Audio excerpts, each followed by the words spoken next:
Hey peeps, viewers and subscribers, welcome back again. It's Shawn, just doing some little thoughts and review and some details on the Anycubic Kobra S1 issues that I've been having. Some things to look out for when you're doing repairs if you're struggling with getting your machine to work again. I basically replaced the extruder in the machine because some of the plastic got stuck in the gears and binded up all the gears in the extruder. And then when I was going through the process of cleaning out the extruder, it got clogged. And then what happened is when I took the extruder apart, the little spring that twists and holds the thing in that opens and closes to let the filament through, that spring just disappeared.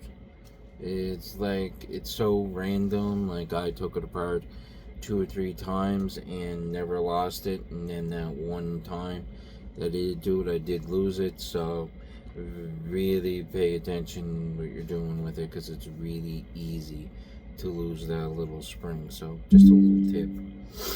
And another thing as well, I found the springs that you can use for the extruders. If you're interested and you're looking for them, just send me a comment at the bottom and I'll give you the details, and send you a lot of 4 or 5 springs, and you'll have some on hand for when those issues do occur. Now, another thing is I replaced all the extruder, repaired it, everything seemed to be fine. And then it ended up every time that the printer head would go to the home position, it kept giving me an x-axis error message. So I just kept doing it, couldn't do nothing. So then basically I put the head back, and before the head come over to touch the micro switch in the home position, it was not activating, and it was causing the machine to go jig out. So then basically I tried everything. So anyway, then Anycubic decides they're really nice to deal with. They are quite prompt on their email messaging, so I really don't mind that I don't have an actual technician to talk on the phone, because they're very prompt. They basically answer your questions very promptly, so quite impressed with that. It's probably the best chat scenario I ever had with support through email, and I was quite impressed, actually, to be totally honest with you. So anyway, they were thinking it was the micro switch, so they sent me it out. So they got me to unplug the wire from the micro switch. I unplugged it. Didn't seem like there was anything wrong with it, and didn't seem. I looked at it. Everything looked fine. They looked at it. Seemed to be fine. So anyway, so then they proceeded on replacing the part.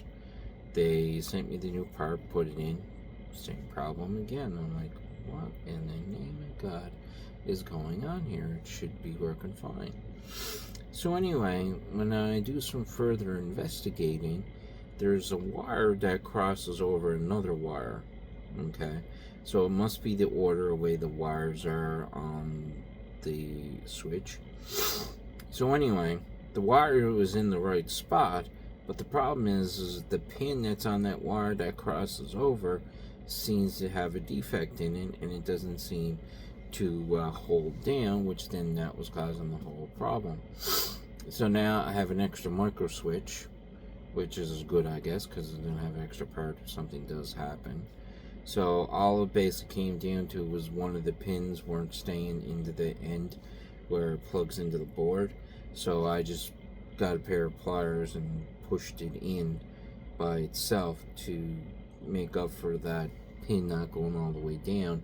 So as of right now, it is functioning. But I got Anycubic to send me out a new wire, so with a new end and everything. So they said, well, here's a new wire. If the issue does crop up again, just replace the whole wire. I asked for them just to send me out new pins and a new end, because I have the tool and everything to do it. But they don't do that. They said we just send out the new wire, and they're like, okay, I'll go with that. I guess it's just for, I don't know, for purpose of the machine doesn't get damaged instead of, replacing the pin. But other than that, like, I could have done it, but they insisted that to send out a new wire, so then I accepted it. So I've had my issues with the machine. Like, we'll see where I go from at this point. Everything seems to be working better. I did do some upgrades through this whole process, this whole scenario. So I upgraded my hot end to a better one, a smaller one, and it heats up a lot more quicker. There's less heat up time and everything, so it helps on that front. I bought the harden end nozzle, the 0.4, and it got ceramic, so ever since I upgraded the hot end and that, it doesn't seem like it's clogging at all. It seems to be running a lot more better and smoother than it was when I first got the machine. So that's a good thing. Now the other thing as well that I noticed with the machine, be very careful with all these cables. It seems like they're very delicate.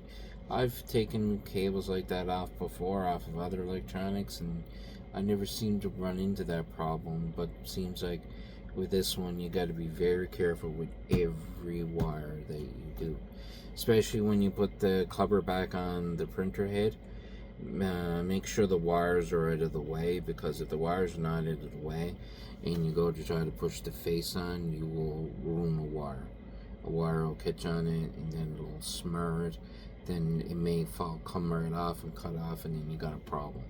I ran into that. They sent me out the wire that was broke comes with the extruder, so I'm assuming that is probably something they run into, so they just send the wire out with the extruder. So that worked out. So I did that, and the other upgrade that I did was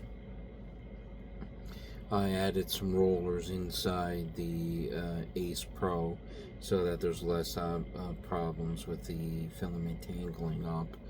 I did that, and I think I'm going to go the other option. There's another option where you insert the clear polyethylene pipe into it, and then you put your filament inside of it, and there's these little twist tie things you put on or something, and then you put your filament inside of it, and it's supposed to stop tangling and such. So I may do that in the future. Other than that, and then I upgraded the nozzle, like I said. So basically, they're the upgrades that I've done so far. I think I'm going to upgrade the wiper that wipes off the head. I'm going to do that in the future. And apparently there's going to be some upgrades coming out pretty soon from a third party, so that's great. So we'll have options for extra parts. So that is all done. So basically at this point, I'm just crossing my fingers that the machine runs fine with no issues going forward. And then I purchased some new nozzles. I purchased 0.2s, 0.3s, and 0.1s. And what I'm going to do is I have extra hot ends as well. The one I have, you can exchange the heads quickly. It's just the sake of unplugging it and then pulling down a little rod on the side, so it allows the heat element to come out. And what I'm going to do is I'm just going to load, I have 5 of them, so I'm just going to load each one with the different size nozzle on it.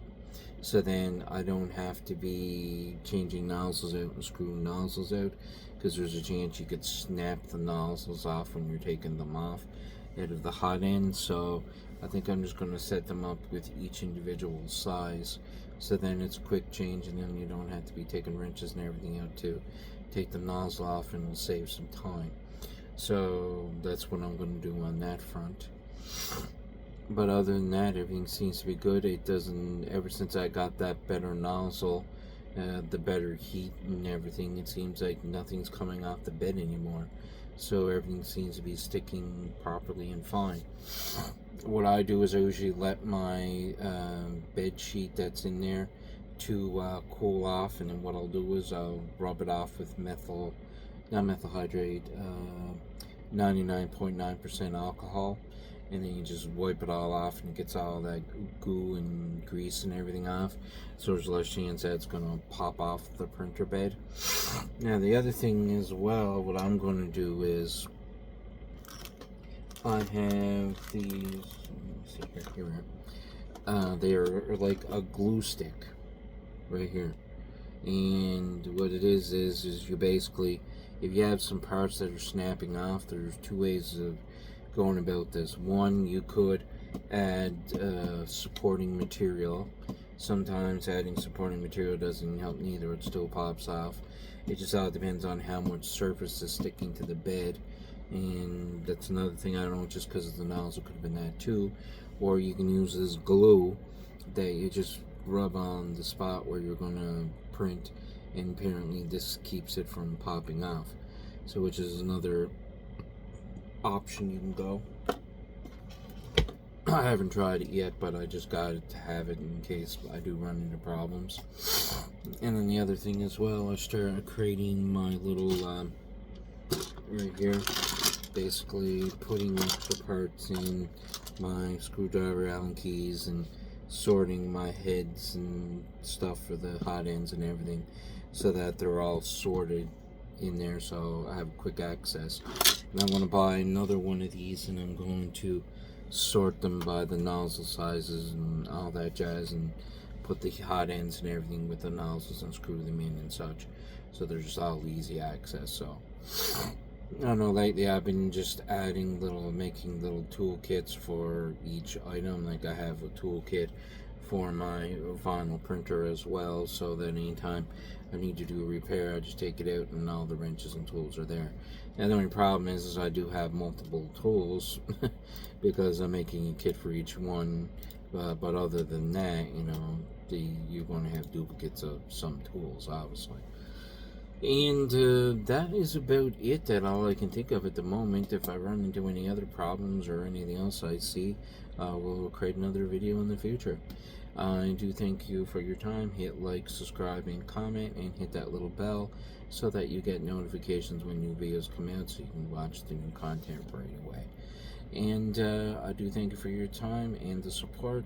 See you all on the flip side, and Gadget is signing out.